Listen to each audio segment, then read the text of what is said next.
Hi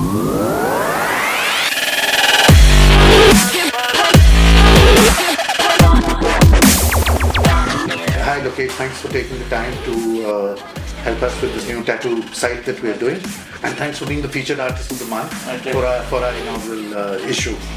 I'm just going to run a few questions by you, and then hopefully you can enlighten India on the whole tattoo culture.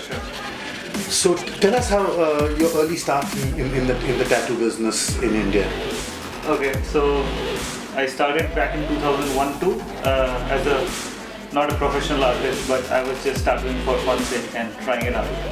So I didn't go professional till 2005. I did not even think that I'll be a tattoo artist. Back in 2002-3, those years when I picked up the machine, started doing a little bit of tattoos once a month or twice a month. What were you doing before that? I am an MBA, so I was studying my I was doing my MBA. That's good. That's quite.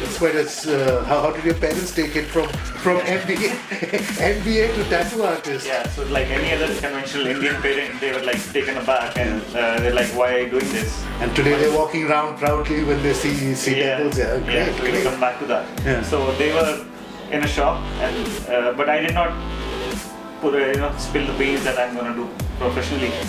I just told them that I'm doing it as a hobby. So I was studying, my classes used to be morning 7 to 12. I used to do an internship in a company from 12 to 6. In the evening I used to tattoo myself or my friends or their friends. So that's how people started knowing that this guy does tattoos, but not professionally. But they wanted some tattoos and they were there was only Funky Monkey there. So so the ones who couldn't afford Funky Monkey, so I did their tattoos and people started liking my work. And after 2 or 3 years into it, I started making more money in tattoos, doing tattoos on the weekends than what I was earning in the whole 1 month, and started to think about it going full time. So I opened my first studio in 2005 in Vasant Vihar. So being one of the one of the first few I would say professional studios in beside Funky Monkey, the Devilz.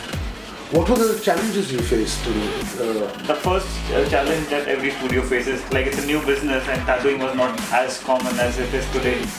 So the clientele was one of the big problems. I used to do like 1 or 2 tattoos a week, maybe 5 or 10 a month.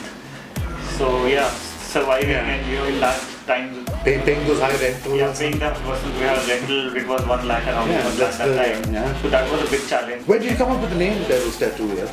So I was telling you, I was struggling to meet the ends, paying the rents and all. So I was also playing DJ in the night. Okay. In City Fort complex there used to be a small club called Tonic, and the village there's a ballroom I used to play.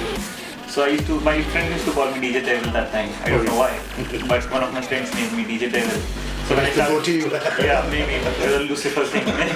So DJ Devil, and then I couldn't think of a name, so I just started with Devilz Tattooz. So your music background kind of brought you, and everything got put together. So there was no deep thought behind it. What is your favorite part of tattooing?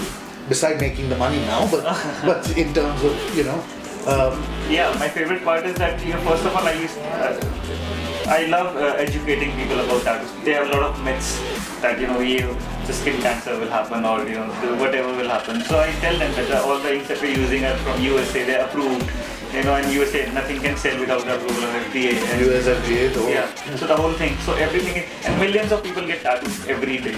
And the people who have cancer, they don't have one tattoo on them. So it's if you have to have cancer, you will get cancer. But there is no proof that tattoos give you cancer or anything. And I have tattooed my wife, my family. So if it will be yourself. Myself. So if it will be harmful, I won't do it on them. So everything that we're using safe, sterile, single-time use.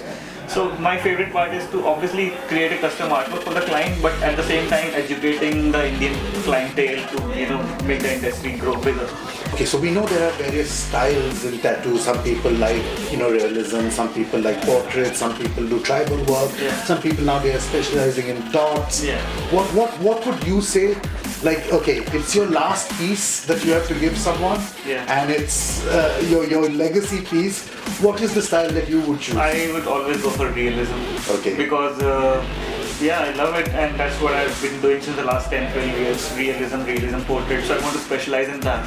black and grey portraits a lot of people are doing right now, but not color. So currently I'm focusing a lot of colored portraits and color realism pieces. Nice. And in terms of your pricing points over here, since you're the guru over here, is your pricing structure a little more than it is because like if I want a job done by you, I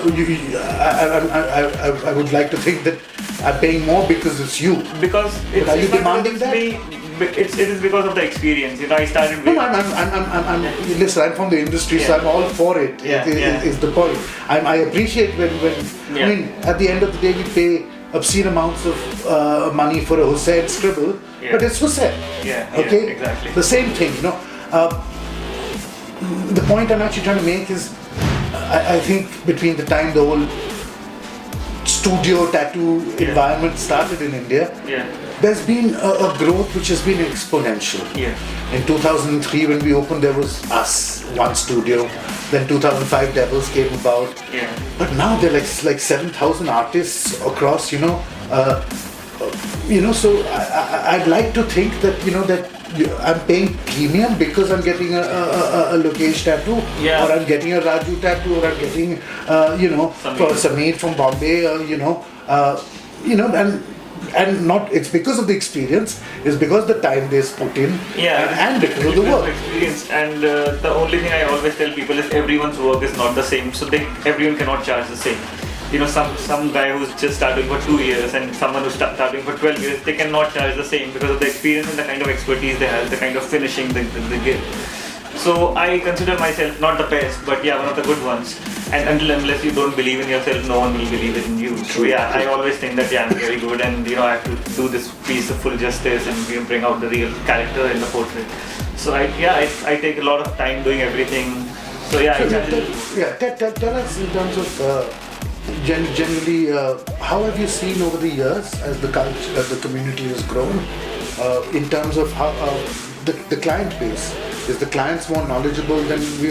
Because I remember back in the day, they used to walk in and within 2 minutes, they used to point at the wall and say, hey, I want that. Then we had the advent of Miami Ink and all these shows coming. So how have you seen the Indian client become more knowledgeable? Before, when I started tattooing, and you also might have noticed, we used to do a lot of tribals, because for Indian clients, tattoos were, those big black lines on the forearm popping out of the sleeve. Those were the ideas of tattoos. But now people have become more mature about tattooing, and they want something meaningful on their body. Either it has to do with their religion or their family or their beliefs of some sort. So they just don't want a band which doesn't mean anything. There are some clients still, there are all kinds of people all the time, but most of the clients have become more mature, knowledgeable, and they want something meaningful. So that way the industry has grown pretty cool, and I really like it that people are putting thought behind their tattoos, not just getting for the heck of it. People are getting serious about tattoos, and also we need to show that, to show to the Indian people that, the pricing cannot be the same. You see the work of the artist, if you really like it, he might not be, the cheapest one. If you really like his work, he knows that his work is good. He might be charging according to which is great. Some guy who has a 2 year of waiting list, obviously he's gonna not do it for someone who's sitting idle. True. Why don't you just tell us a little more about your convention so we can, put it up on the site also in terms of where it is, what it is, the dates. So the dates is the first weekend of December. That's 4th, 5th, 6th of December. And it's at the Indira Gandhi Stadium, and we have booked the cycling velodrome, the inside part. So it's a big hall which is around 250 feet by 120 feet, good enough for 70-80 booths and a stage. So we just starting with it, and let's see how it goes. We're trying out. There are 20 international artists who are confirmed across from Europe, USA, Taiwan, China. So, and I went to the Hong Kong convention last week. I was there. A lot of guys there, Asian guys, they were interested in coming. So I hope that we'll get more international artists. And this is the first of its kind in India. So it will be free for the public just because we don't want to make any money out of it. We want to just educate the Indian clientele that how tattooing is really done, what are the hygiene standards, what are the kind of machines people are using, what are the prices international guys are charging. So they should not hesitate paying up for a good tattoo. They're always haggling for prices, not looking at the work of the artist. And they don't realize that the tattoo is going to stay for the next 50 years on their body, and just for 1,000 rupees they get it from a cheaper artist using inferior inks, inferior needles. In the end, they don't like the tattoo, they come up for a cover-up, they end up paying twice or 3 times more. That's something that you and me have seen in India. I went to Palika Bazaar and I got it. Yeah. And I'm like, no, you're paying twice for the Twice or three times they end up paying. for the tattoo. And because we're doing a cover up for you. So I always tell them that something which is free or cheap will always cost you more than the real thing. Yeah, I think in 10 years it will be really good, but we still have to catch up a lot on the, like if we compare ourselves to Europe and America. People are getting full sleeves. I've worked in Europe, in USA. No, but I've seen, the difference what I find in India, people get tattoos to have a tattoo. Yeah. But they've not bought into the whole lifestyle also. They're not walking the walk, talking the talk. That is exactly what I'm talking about. When I work in Europe or USA, I haven't done a piece which is length in a sleeve or a half sleeve or a chest. But here people get like a name and that's all. They have a tattoo. We'd love you to give us a little shout out to Tattoo Culture, it's called tattooculture.com. Yeah. And your blessings would be great. Yes, my best of luck to Tattoo Culture. This is the first of this kind of a platform for tattoo artists, and it will be really helpful for tattoo artists and clients also, to figure out which tattoo artist and which tattoo studio to choose according to the piece that they want. So I hope, it does great, and my best wishes are with them, with Hardy, everyone, and thanks for everything. And thanks for being our featured artist, and all the success for the future. Yeah. And like they say in India, Bolenath, my brother. Bolenath. Okay.